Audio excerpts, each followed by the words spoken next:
I know we've been getting a lot of questions from our audience and investors about all of this information in the air. So I do have a few different questions to ask, but let's just start with why you came out with this announcement today after that revised offer from Glencore to say, no, that doesn't work for us.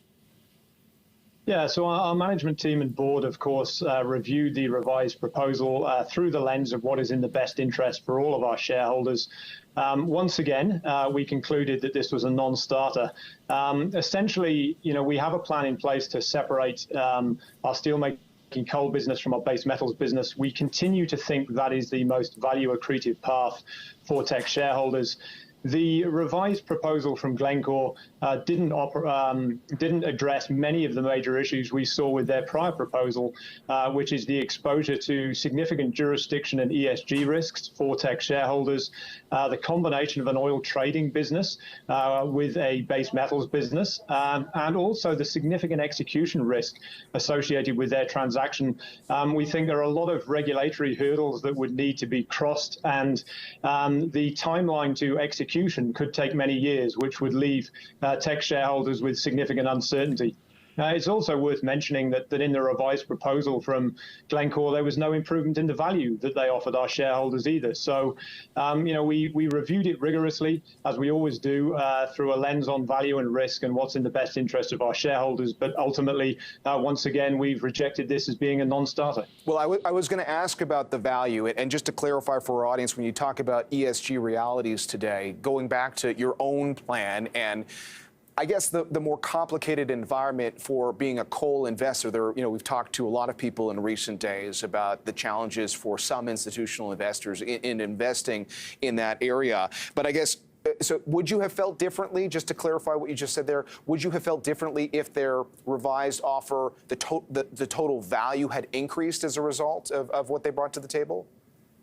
Look, it's necessary to look at all aspects of a proposal, which includes value, but it also includes risk. We think there are some serious structural flaws with what Glencore is presenting here. As I mentioned, one of those is combining oil trading with base metals. Secondly is their proposal that Teck's very high-quality steelmaking coal business would be combined with a very large thermal coal business. And those two businesses have different underlying fundamentals. They have different end-use markets.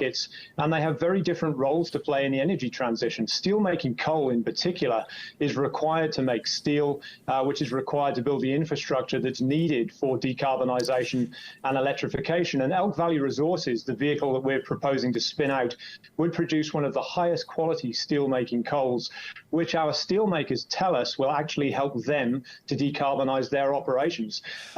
We think that the fundamentals for that business are very strong. There's good investor appetite for the vehicle, Elk Valley Resources, that we're proposing to create. However, our investors don't want to see that dropped into an enormous thermal coal business for which the outlook is highly uncertain and could be value destructive for our investors. Jonathan, we are up against a hard break, unfortunately, so I got to ask two questions, and hopefully you can give me some fairly direct answers. First of all, some people have said, just given everything that's going on, maybe the best course of action is to hold off on having your investor vote at the end of this month. Maybe just buy a little time to work through this. Would you be amenable to that? Look, we plan to go ahead with our vote on April the 26th. We have strong support from our shareholders, and we believe that we are offering a compelling proposition to create two world-class mining companies and give our investors the choice as to the commodity exposure that they retain. And then on the period after, assuming you're successful in making this spinoff a reality, a lot of people have been talking about the potential value of that pure play metals business, so much so that a lot of people say, you never know if that business would be acquired by another player. Is that something that you could see as a potential down the road?